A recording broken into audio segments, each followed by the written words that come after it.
여러분, 말씀을 보는데요, 말씀이 잘 보이지가 않습니다. 그래서 이건 나이가 들은 탓은 분명히 아닌 것 같은데 오늘 좀 특별한 현상을 경험하는 것 같아요. 또 오랜만에 예배를 드려서 그런지 기분도 상당히 좋습니다. 오늘 이제 온라인으로 예배를 드리고요, 이곳에는 이제 늘 혼자서 예배 드렸습니다. 저 카메라 빨간색 보면서 예배를 드렸는데 오늘은 눈동자가 많습니다. 한 15명 정도 이곳에 있는데요, 기분이 상당히 좋습니다. 오늘 이렇게 이제 시간이 지나면서 많은 분들이 이곳에 오셔서 정말 마음껏 예배하고 했으면 좋겠다 싶어요. 그 영성 신학자 마르바던이 예배에 대해서 이렇게 우리에게 이야기해 줬어요. 예배를 고귀한 낭비라고 이야기합니다. 그러니까 하나님을 예배하는 것을 개인적인 기호와 시간, 편의와 위안의 문제로 바꾸려고 하는 이 시대 속에서 그가 우리에게 무엇이라고 도전하냐면 마음껏 하나님을 높이는 예배에 우리의 시간을 마음껏 낭비하라고 도전합니다. 여러분, 고귀한 낭비가 저와 여러분에게 있기를 주의 이름으로 축복합니다. 그럴 때 하나님의 숭고와 속성과 행위를 우리는 이곳에서 하나님의 임재 가운데 경험하게 될 거라는 것이죠. 어디에 있든지 하나님을 사모하는 마음 가운데 하나님의 임재를 경험하는 예배의 시간이 되기를 소망합니다. 아멘하는 분들도 있어서 너무 좋습니다. 오늘 느헤미야 말씀으로 여러분에게 이제 수련회 전에 또 특별히 이제 기초를 다시 세우며라고 하는 우리 새벽 이슬 청년의 주제를 따라서 말씀을 나누고 있는데요, 여러분과 좀 함께 나누려고 합니다. 우리 주변에서 많은 역경과 어려움을 이겨내고 성공한 사람들을 보게 됩니다. 근데 그분들의 공통점이 있죠. 성공한 사람들의 공통점, 그게 뭐냐면 목표가 있다는 거죠. 이것을 좀 다른 말로 말하면요, 성공에 대한 또 꿈에 대한, 꿈을 이루기 위한 결핍이 그들 가운데 있었다는 거죠. 그래서 그 결핍을 채우기 위해서 애쓰고 노력하다가 성공하게 되더라 하는 것이죠. 그래서 여러분, 자수성가라고 하는 말이 있죠. 물려받은 재산 없이 스스로의 힘으로 이제 이루는 것, 이걸 자수성가라고 이야기하죠. 또 여러분, 개천에서 용난다, 너무 오래된 말인가요? 이런 말도 있어요. 근데 최근에는 자수성가, 개천에서 용난다는 말이 사라져 버렸죠. 지금은 금수저, 은수저 이런 말 합니다. 바탕이 없으면, 집안에 백그라운드가 없으면 성공하기가 힘들다는 거죠. 그래서 여러분, 흔히 하는 말로 어떤 말 해요? 성공하려면, 좋은 대학 가려면 필요한 3가지가 있죠. 모르세요 여러분? 첫 번째, 할아버지의 재력. 두 번째, 엄마의 정보력. 그리고 씁쓸하지만 3번째는 아버지의 무관심. 이것이 있을 때 좋은 대학 가고 성공할 수 있다는 거예요. 그런데 여러분, 이것이 성경을 봐도 그래요. 여러분, 요셉을 보면 어때요? 과도한 아버지의 관심이 요셉을 어떻게 만들었어요? 팔려버렸잖아요. 그죠? 다윗은 어때요? 아버지의 무관심 속에 왕으로 기름 부음을 받죠. 여러분, 재밌으라고 하는 이야기인데 여러분, 너무 진지하게 듣고 있는 것 같아요. 성경에서도요, 성공한 인물들을 볼 수 있습니다. 자수성가한 사람들의 그 인물들을 볼 수 있죠. 대표적인 사람이 요셉이고 다니엘입니다.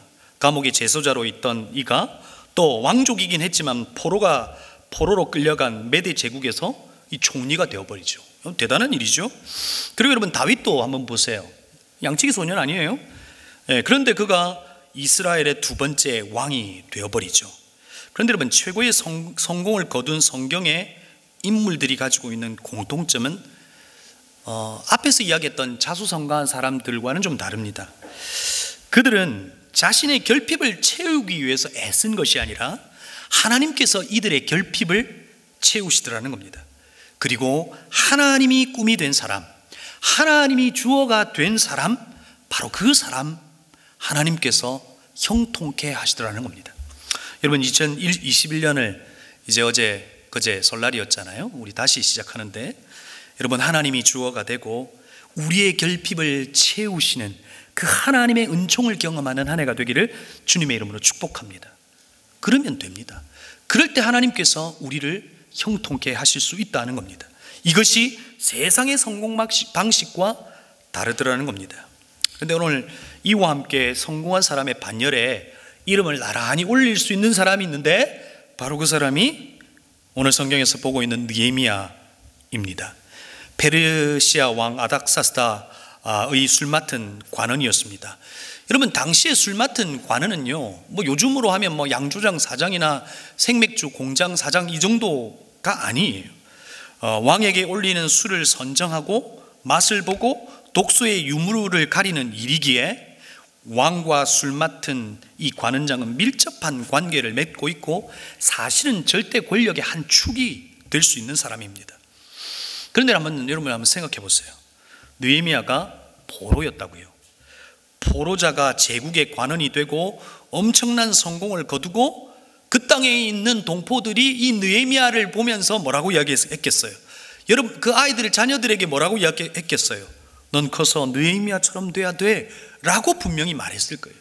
그렇게 큰 성공을 거둔 오늘 느헤미야를 통해서 어떻게 하면 성공할 수 있을까? 이 이야기를 하려고 하는 것이 아니라 느헤미야를 통해서 우리의 기초를 어떻게 세울 수 있는가 하는 부분을 함께 나눠보려고 해요. 전 최근에 이제 느헤미야를 묵상하고 있는데요, 느헤미야를 통해서 주시는 하나님의 은혜가 사실 놀라워요. 느헤미야를 통해서 이 시대를 이해하게 되고 느헤미야를 통해서 리더십이 무엇인지를 알게 되는 것 같아요. 여러분, 우리는요 코로나19라고 하는 뜻밖의 시간을 보내고 있죠. 이 시간을 보내면서 코로나는 우리에게 많은 부분에서 문제 인식을 하게 했어요. 이 바이러스가 우리에게 이 구석구석을 누비고 다니면서 이 땅에 있는 아픈 부분을 건드리고 우리 스스로에게 문제를 인식하게 만들었다고요. 생태계의 문제, 그리고 연대의 문제, 같이 사는 것에 대한 문제를 우리에게 알려주었다고요. 그리고 여러분, 코로나가 또 좋아하는 게 하나 있죠. 어디를 좋아하죠? 이단을 얘가 좋아해요. 그렇죠? 사이비를 찾아다니더라고요. 이단의 문제가 이 코로나로 드러났잖아요. 신천지와 최근에는 영생교까지 드러났어요. 그렇죠? 여러분, 전 영생교가 사라진 줄 알았어요. 그런데 여전히 영생교가 있더라고요. 그리고 그곳에 많은 청년들이 거짓 가르침에 미혹되어 영생불사를 꿈꾸고 있다기에 마음이 허탈하기도 해요. 정치적 이념에 사로잡힌 기독교의 모습도 보았고, 최근에는 자녀들에게 숙식을 제공하며 공부시키는, 그래서 내 자식은 성공시켜야 되겠다라고 하는 이기적인 기독교 학원의 모습도 우리는 보고 있어요. 그래서 우리는 혼란스럽습니다. 목회자인 저 또한 자신감을 점점 잃어가요. 여러분은 어떠세요? 우리가 믿고 있는 것이 무엇일까? 우리가 추구하고 있는 것이 뭐지? 복음은 도대체 어떻게 세상 속에서 드러나야 하는가? 많은 사람의 비난에 무엇을 말해 주어야 하고 도대체 무엇을 보여주어야 하는지 여러분 알지 못하겠어요. 그리고 여러분, 우리의 개인의 신앙은 어떻습니까? 신앙의 민낯을 보았고 우리의 기초가 무너져 있는 것을 보게 됩니다. 깊은 한숨을 내쉬면서 이제 지난 한 해를 한번 돌아봤으면 좋겠어요. 마치 우리는 전반전을 이제 마치고 하프타임의 시간을 보내고 있는 것 같아요. 이 시간 속에서 우리는 뭘 해야 될까요? 다시 후반전을 시작해야 하는데 그냥 주저앉아 버릴까요? 우리도 이 교회를 향하여 이 시대의 아픔을 향해서 비난하는 이들과 함께 동조하여 비난하는 것으로 끝내버려야 할까요? 아니에요. 우리는 주저앉을 수 없어요. 무너진 성벽을 재건할 준비를 해야 하고 또한 재건해야 돼요. 우리의 기초를 다시 세워야 한다고요. 가장 불확실한 시대를 살아가지만 내일의 주인이신 하나님께 물으며 이 시간을 보내야 한다고요. 하나님, 이제 후반전 뛰어야 되는데 하프타임 때 하신 말씀 없으신가요? 여러분, 주님이 오늘 느헤미야를 통해서 우리에게 답해 주고 있어요. 오늘 그 답을 하나하나 찾아갔으면 좋겠어요. 올 한 해 새벽에 있을 청년들의 주제를 기초를 다시 세우며라고 이사야 58장 11절 12절 말씀으로 정했어요. 저는 코로나 전후 많은 부분에서 변화가 있을 거라고 생각해요. 백신을 맞고 마스크를 벗을 수 있으나 우리의 삶은, 특히 교회에는 많은 변화가 분명히 있을 거예요. 우리는 우리의 기초를 다시 세워야 하고 포스트 코로나를 준비해야 돼요. 그런데 여러분, 제가 계속해서 기본이 중요하다, 기초를 다시 세워야 된다라고 하니까 이렇게 질문해요. 아니, 목사님 왜 자꾸만 기초고 기본이냐고요? 다른 거 없냐고요? 여러분, 그렇게 묻는 것 같다고요. 누가 물었다는 게 아니라 그런데 여러분, 우리가 기초를 세우고 기본을 갖추는 것, 이것이 우리가 평생 해야 될 일일지도 몰라요. 여러분, 요즘에는요, 그 수학이나 영어 같은 거 뭘로 기초를 다져요? 제가 학교 다닐 때는 수학의 정석인가요? 그 있었어요. 지금도 그거 보나요? 그래서 항상 수학의 정석의 앞부분은 어때요? 앞부분은 새카맣죠? 늘 앞부분 풀다가 포기하고 다시 풀고 다시 풀고 하다가 여러분이 성경을 레위기에서 끊는 것처럼 수학의 정석도 그렇잖아요. 그 다음에 영어는 뭘로 했어요? 지금 하나요? 맨투맨, 기본 영어, 기초 영어, 원투. 아니에요. 그것도 앞부분만 있잖아요. 그렇죠? 그런데 여러분, 기초 없이, 기본 없이 다음이 있을 수 없습니다. 집을 지어도 기초 없이 그 집을 지을 수 없다는 거예요. 기초와 기본이 가장 중요한데, 오늘 느헤미야가 그 기초를 세우시는 하나님의 방식을 우리에게 이야기해 주고 있다고요. 첫 번째가 뭐냐고요? 첫 번째는 듣는 것으로부터 기초를 세우시더라는 거예요. 듣는 것으로부터 시작되더라는 거예요. 오늘 여러분 4절 말씀을 보면요, 이 말을 듣고 앉아서 라고 되어 있어요. 이 말을 듣고. 여러분, 도대체 무엇을 듣게 된 것일까요? 예루살렘의 소식을 들은 거예요. 어떤 소식을 들었어요? 3절에 보니까 큰 환난을 당하고 능욕을 받으며 예루살렘 성은 허물어지고 성문은 불탔다 하는지라. 이 소식을 느헤미야가 들은 거예요. 여러분, 우리도 지금 이 시대 속에서 교회가 듣고 있는 소식이 이와 같은 소식 아니에요? 큰 환난을 당하고 능욕을 받고 예루살렘 성은 무너지고 불탔다 하는 소식을 우리 또한 듣고 있잖아요. 그런데 여러분, 듣는 것으로 끝나지 않고 듣는 이후에 느헤미야의 태도에 집중해야 돼요. 그런데 여러분, 사실 이와 같은 소식이 느헤미야에게만 들렸을까요? 하나님의 관점에서 보면 느헤미야에게 들리게 하신 거죠. 예루살렘에서 들렸던 소식은 바로 오늘 보고 있는 이 성경의 한 시점이었을까요? 아니에요. 계속해서 들려왔을 거예요. 그런데 이 시점에 느헤미야에게 이것이 들려지게 시작한 거예요. 여러분, 우리는 교회의 아픔을 듣고 있어요. 다음 세대의 신음하는 소리를 듣고 있어요. 우리 개인의 성벽이 무너져 있는 것을 보고 있고 듣고 있어요. 그런데 여러분, 하나님께서 우리의 기초를 세우시는 첫 번째가 먼저 듣게 하시고 우리의 실상을 알게 하신다는 거예요. 여러분 몸이 아파서 병원을 가잖아요. 병원에 가면 엑스레이도 찍고 MRI도 찍어요. 그런데 여러분, MRI를 찍으면서 이렇게 기도하는 분 있어요. 하나님, 오늘 제 안에 있는 병이 나타나지 않게 해주세요. 여러분, 이렇게 기도하는 사람이 있어요. 여러분, MRI를 찍었는데 자기 안에 있는 암세포나 이 아픈 부분이 발견되지 않으면 어떻게 되는 거예요? 그건 죽는 거잖아요. 여러분, MRI를 찍고 엑스레이를 찍으면 어떻게 돼야 돼요? 드러나야 되는 거예요. 들켜버려야 된다고요. 하나님께서 우리의 기초를 세우시는 첫 번째는 듣게 하시고 우리의 실상을 알게 하시더라는 거예요. 드러나고 들키고 실상을 알게 된 다음부터 우리의 삶을, 우리의 기초를 세우시더라는 거예요. 여러분, 겨울 수련회 합니다. 그렇죠? 즐겁죠? 사실 올 한 해 많은 우리 행사들이 있었지만 하지 못했어요. 그래서 이렇게 겨울 수련을 하고 여름 수련을 하고 하는 게 이제 기대가 됩니다. 그런데 여러분, 왜 수련을 하고 우리가 그때 말씀을 나눌까요? 내가 듣고 싶은 것을 듣기 위함이 아니라 내가 들어야 할 말씀을 듣기 위함이에요. 하나님의 말씀 앞에 나의 실상을 보기 위해서 들어야 하는 일이에요. 그것이 우리에게 유쾌하지 않는 일일 수 있지만 우리는 들어야 한다고요. 그것이 우리에게 기분 좋은 일이 아닐 수 있지만 마치 MRI를 통해서 우리의 심령을 보는 것처럼 하나님의 말씀으로 우리를 보아야 된다고요. 첫 번째, 듣고 우리의 실상을 발견하는 것, 그것이 바로 기초를 다시 세우는 하나님의 방식 첫 번째라는 사실을 잊지 않기를 바랍니다. 하나님이 이스라엘 백성들과 계명을 세우실 때 뭐라고 말씀하셨어요? 쉐마 이스라엘, 이스라엘아 들어라. 듣는 것이 정말 먼저인 것을 우리에게 알게 해주는 거죠. 여러분 신앙은 어떠세요? 우리의 신앙이 점점 멀어지는 건 듣는 것으로부터 멀어질 때예요. 그렇죠? 하나님의 말씀을 듣는 것으로부터 멀어질 때 우리는 하나님과의 관계가 멀어지는 것을 보게 되죠. 그래서 내가 지금 듣고 있는 것과 우리는 어떻게 되죠? 더 가까워지는 것을 보게 되죠. 무엇을 듣느냐가 중요한데, 하나님께서 기초를 세우시는 첫 번째, 듣게 하시더라는 거예요. 느헤미야에게 하셨던 것처럼 오늘 이번 겨울순을 통해서 하나님께서 내가 들어야 될 말씀을 듣게 하시고 우리의 실상을 보게 하실 줄로 믿습니다.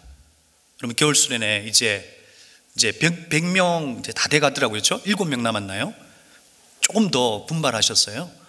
여러분, 아직까지 마음에 이렇게 동의가 안 되시는 분들은요, 자꾸만 그 수련회 때 안 되는 이유를 찾지 말고요, 안 되는 이유는 그냥 버리면 돼요. 그러면 되게 되잖아요. 그래서 함께 하셔서 말씀 가운데 이때가 아니면 들을 수 없는 하나님의 말씀을 들으실 수 있기를 바랍니다. 그때부터 우리의 신앙이 다시금 세워질 줄로 믿습니다. 두 번째는 뭘까요? 기초를 다시 세우는 하나님의 방식 두 번째는 애통의 마음을 가진 그 한 사람을 통해 기초를 세우신다는 거예요.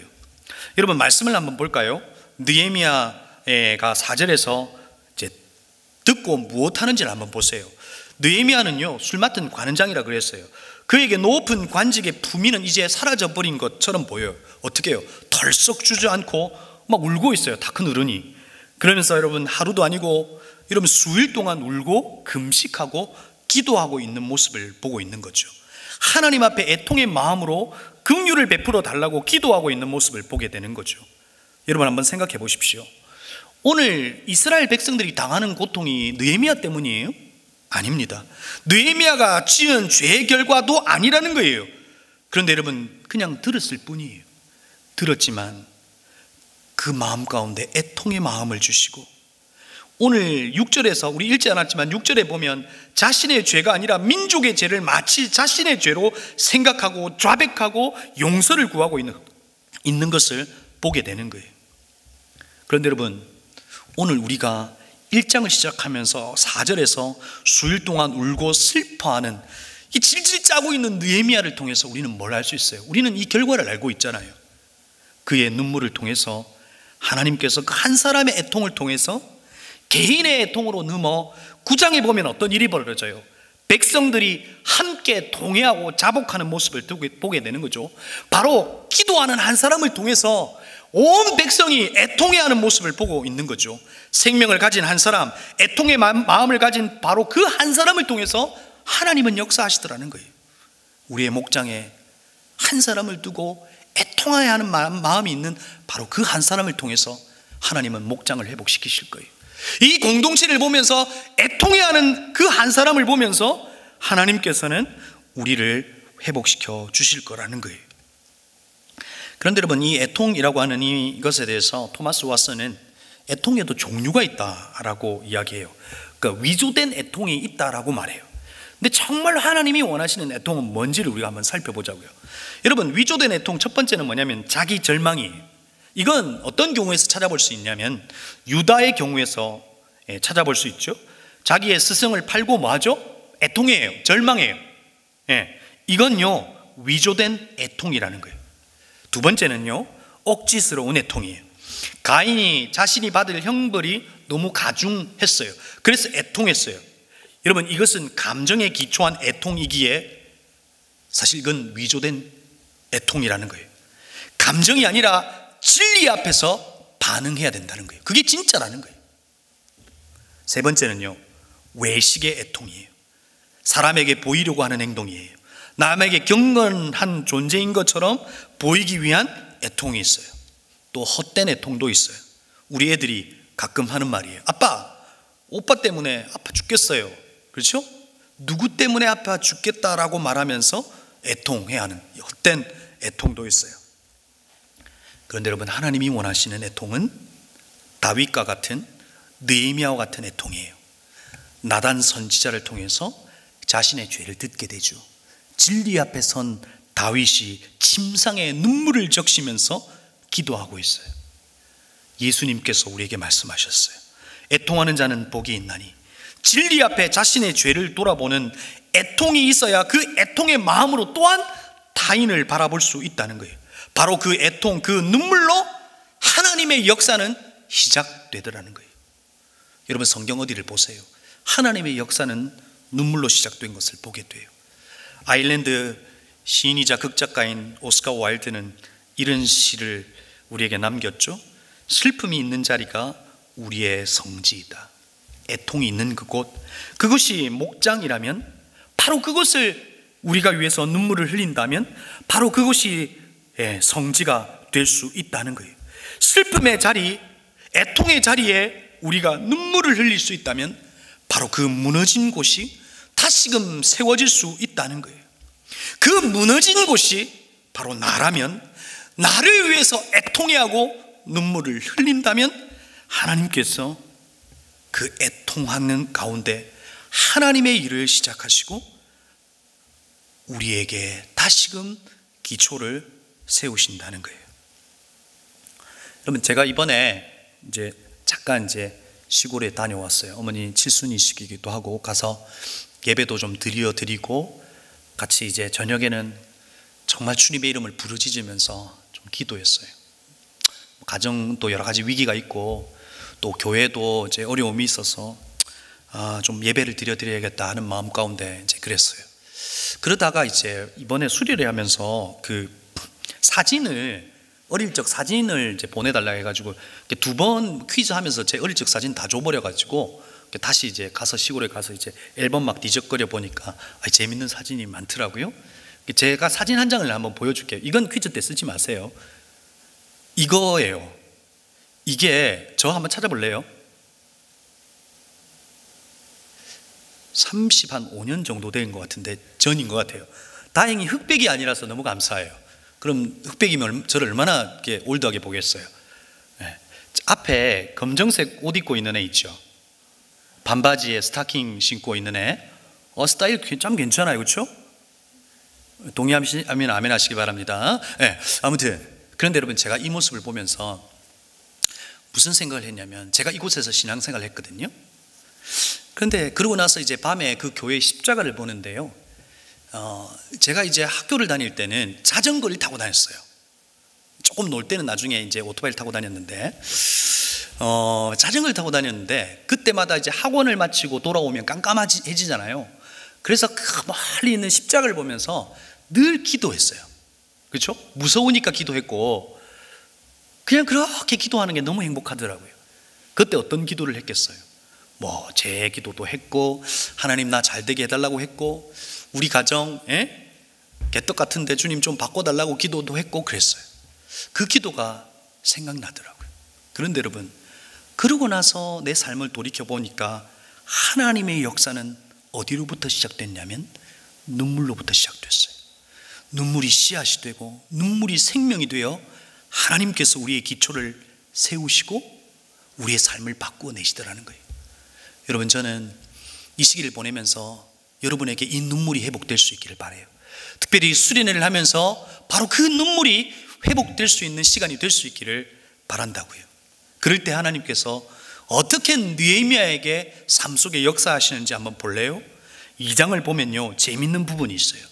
2장 1절에 보면, 이전에는 내가 왕 앞에서 수심이 없었더니, 2절에 보면 어찌하여 얼굴에 수심이 있느냐, 이는 필연 네 마음에 근심이 있음이로다. 이전에는 근심이 없었는데 느헤미야가 일부러 근심을 이렇게 보였을까요? 아니에요. 근심한 모습이 있는데 그걸 누가 본 거예요? 왕이 본 거예요. 지나칠 수 있지만 보게 하시는 거죠. 그러면서 그 모든 환경을 풀어낼 수 있는 사람은 단 한 사람밖에 없잖아요. 왕밖에 없잖아요. 하나님께서 그 눈물의 기도를 통해서 사람을 붙이시는 것을 보게 되고 그 환경을 열어 예루살렘으로 보내버리는 것을 보게 되죠.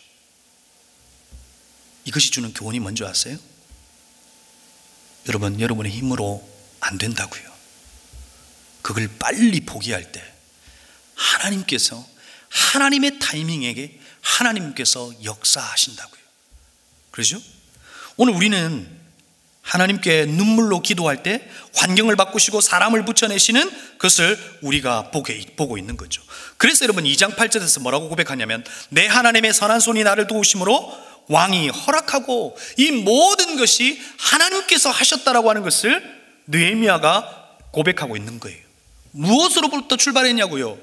바로 애통으로, 애통의 눈물로 시작됐다는 거예요. 기초를 다시 세우시는 하나님의 방식, 바로 애통의 마음으로 기도하는 바로 그 한 사람을 통해서 하나님은 무너진 곳을 세우시고 기초를 세우시더라는 거예요. 그 한 사람이 될 수 있기를 바랍니다. 언젠가 제가 이 예배당에 왔는데 샘물학교 아이인 것 같아요. 저 구석탱이에서 눈물로 기도하더라고요. 여러분, 제 마음이 어떻겠어요? 뭉클해졌어요. 어떤 사연이 있는지 모르지만 눈물로 기도하고 있는 아이를 볼 때 하나님이 그냥 그 아이의 기도를 잊어버리셨겠어요? 무시했겠어요? 저도요, 우리 애가 울면요, 우는 애 먼저 찾아가요. 아파하고 고통하고 문제가 있고 가슴 아파하는 사람 하나님이 먼저 찾아가신다고요. 근데 하나님의 방식은 애통해하는 마음으로 주님 앞에 나와 기도하는 바로 그 한 사람을 통해서 기초를 다시 세우신다는 사실을 잊지 않기를 바랍니다. 마지막 세 번째예요. 기초를 다시 세우시는 하나님의 방법 세 번째는 하나님을 기억하는 거예요. 예루살렘에 도착하고 성벽 재건은 바로 진행됐을까요? 순탄했을까요? 하나님께서 인도하셨으니까 막 일사천리로 진행됐을까요? 그런 일은 없었어요. 그곳에 기득권을 가지고 있는 산발랏, 도비야, 게셈과 같은 이들이 처음에는 비웃기 시작했어요. 그리고 나서 성벽이 조금씩 지어져 가니까 방해하기 시작했다고요. 그때 여러분, 느헤미야가 어떻게 했어요? 분노했어요? 안 했어요. 그때마다 그는 하나님을 기억하는 것을 보게 돼요. 하나님의 말씀을 기억하는 것을 보게 되죠. 느헤미야 4장 14절에 너희는 그들을 두려워하지 말라, 지극히 크시고 두려우신 주를 기억하고 너희 형제와 자녀와 아내와 집을 위하여 싸우라 하셨느니라. 5장 19절에 내 하나님이여 내가 이 백성을 위하여 행한 모든 일을 기억하사 내게 은혜를 베푸시옵소서. 그는 하나님을 기억하는 거예요. 고난의 때 우리를 붙잡을 수 있는 것이 무엇일까요? 바로 하나님은 누구신지를 기억하고 하나님의 약속의 말씀을 기억하고 하나님을 붙드는 거예요. 그때 하나님께서는 바로 우리의 무너진 성벽을 재건하실 거예요. 여러분, 한 목사님이 우리의 믿음이 여러분 조정 아시죠? 카누 이렇게 보트 노 젓는 거, 노를 저어가는 것과 같다라고 이야기해요. 제가 크게 공감했어요. 우리의 삶이 여러분 어때요? 지나간 과거는 보여요, 안 보여요? 보이죠? 우리 기억 속에 있잖아요. 근데 미래는 보여요, 안 보여요? 안 보여요? 여러분, 미래 좀 보여요. 한 일주일 뒤에 저 로또 당첨될 거예요. 이러면 이단이 되겠죠? 여러분, 그 일이 나에게 있다면 저는 이런 수고로움을 할 거예요. 아무튼 만약에 우리가 미래가 보인다면 우리의 삶은 어떨까요? 그런데 하나님은 미래는 보이지 않는다고요. 과거는 보여요. 그래서 여러분, 과거에 하나님께서 역사하셨던 그 과거의 역사를 보면서 노를 젓는 거예요. 여러분, 조정은요, 뒤로 저어요. 뒤를 젓는 거예요. 과거에 하나님께서 역사하셨던 그 모습을 보면서 저어가는 거예요. 그러면 앞으로 가는 거예요. 뭘 기억하는 거예요? 하나님의 역사를 기억하는 거예요. 하나님 변치 않았잖아요.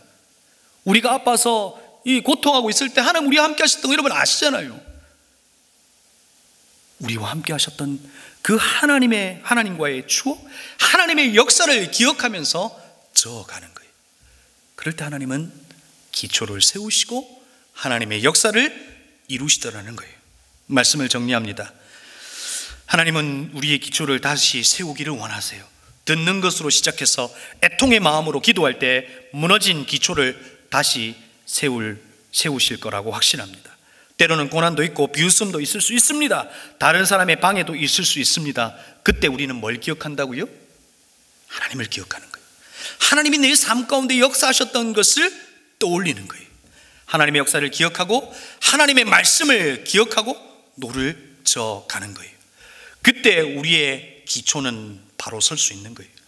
그런데 여러분, 하나님의 목표는 기초만 세우는 것이 아니에요.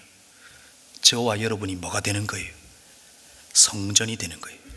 하나님의 성전이 되는 것이 하나님의 꿈이에요. 단순히 기초만 세우는 것이 하나님의 꿈이 아니라 저와 여러분이 하나님이 거하시는 하나님의 성전이 되는 것이 꿈이라고요. C.S. 루이스가 말해요.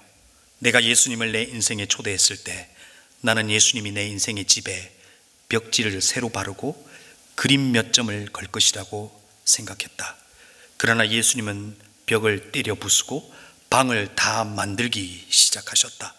저는 근사한 오두막을 예상하고 있었다. 내가 예수님께 아뢰었다. 그러나 예수님은 나는 궁전을 짓고 있는 중이야 라고 말씀하셨다. 사랑하는 성도 여러분, 하나님은 우리의 기초를 세우는 것이 저와 여러분을 향한 목표가 아닙니다.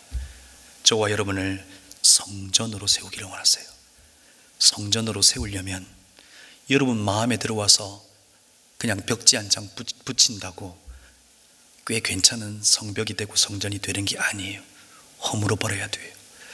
여러분이 가지고 있던 그 모든 것을 하나님은 허물어 버리시고 허문 그곳에서 하나님께서 기초를 세우시고 성벽을 중수하는 것을 중수하신다는 거예요. 여러분, 제가 가끔 제 옛날 이야기 많이 하잖아요. 저도 이 말씀을 준비하면서 제 오래전 여러 사건들이 있었는데 한번 이제 돌아봤어요. 제가 한번 그런 이야기 많이 했잖아요. 제 얼굴에 막 화상 사건 당하고 하는 이야기 봤잖아요. 그런데 여러분, 그때 제 고통은 얼굴에 화상을 당하는 것이 사실은 고통이 아니었어요. 제 삶에 엄청난 위기가 왔다고요. 저희 가정에 말할 수 없는 엄청난 위기가 왔어요. 그런데 하나님은요, 완전 제 몸도 망가지고 제 마음도 다 무너져 버리게 하셨어요. 그리고 뭘 하신 거예요? 그곳에 기초를 세우시고 내 안에 주가 거하시는 성전으로 만드셨다고요. 제가 한번 보여줬잖아요. 사진 하나 보여줄래요? 그때 얼굴이 이렇게 타버렸잖아요. 그때 탄 이 얼굴은요, 그냥 이건 사실 이게 큰 고통은 아니에요. 제 마음에 찾아오는 고통이 더 컸어요. 하나님은요, 다 무너버려요. 혹시 무너진 분들이 계세요? 다시 세우려고 하니까 세울 힘이 없는 분들이 계세요? 그런 분들에게 하나님의 은혜가 있어요. 그런 분들에게 하나님께서 여러분을 찾아오셔서 여러분의 기초를 세우시고 그때로부터 저와 여러분에게 성전을 세우신다는 것을 여러분 잊지 않기를 바랍니다. 여러분, 느헤미야를 다시 볼까요? 모든 것이 허물어진 상태에서 성벽을 중수하고 사람들을 수문 앞 광장에 모읍니다. 하나님의 말씀을 낭독하고 그 뜻을 해석하죠. 백성들이 울기 시작합니다. 그때 느헤미야가 무엇이라고 말합니까? 느헤미야 8장 9절에서 10절 말씀에 여호와의 성일이니 슬퍼하지 말며 울지 말라, 근심하지 말라, 여호와로 인하여 기뻐하는 것이 너의 힘이니라. 에스라를 통해서 하나님의 말씀을 선포하시고 그 말씀을 해석하시면서 지금까지 뒤틀려 있던 그들의 삶을 다시금 튜닝하시고 조율하시고 새롭게 하시고 다시금 그들을 성전으로 지어가고 있는 것을 보게 되는 거죠. 그러면서 그들에게 여호와로 인하여 기뻐하는 것이 너의 힘이라 라고 말하면서 그 뒤에 음식을 나누고 축제를 여는 것을 보게 돼요. 이것이 주는 메시지가 뭔지 아세요? 하나님께서 그들과 함께 할 때, 저와 여러분에게 함께 할 때, 우리가 그분의 성전이 되고 그분이 우리와 함께 하실 때 우리의 삶은 고난과 고통으로 끝나는 것이 아니라 축제가 될 수 있다는 겁니다. 그래서 하나님은 우리의 기초를 세우시고 우리를 성전으로 지어가시는 거예요. 느헤미야를 통해서 우리는 성벽을 재건하시는 것을 보고 있죠. 그런데 하나님은 성벽을 재건하신 것이 아니라 이스라엘 백성들을 성전으로 지어가고 계신 것을 우리는 보고 있는 겁니다. 사랑하는 청년 여러분, 사랑하는 성도 여러분, 주저앉아 울고 있지만 마시고 하나님 앞에 기도하시고 하나님께서 우리에게 무엇을 말하시는지 귀를 쫑긋 세우시고 들으시고 혹여나 그 속에서 우리의 실상을 발견하게 된다면 주님, 나의 무너진 곳을 다시 세워달라고 자복하고 기도할 때 하나님은 우리의 무너진 기초를 다시 세우시고 저와 여러분을 성전으로 세우실 겁니다. 그런데 다 허물어야 세울 수 있다는 사실을 기억하시고 허무시고 주님의 말씀 가운데 주의 성전으로 지어져가는 우리 청년들 그리고 우리 성도님들 되기를 주님의 이름으로 축복합니다. 우리 함께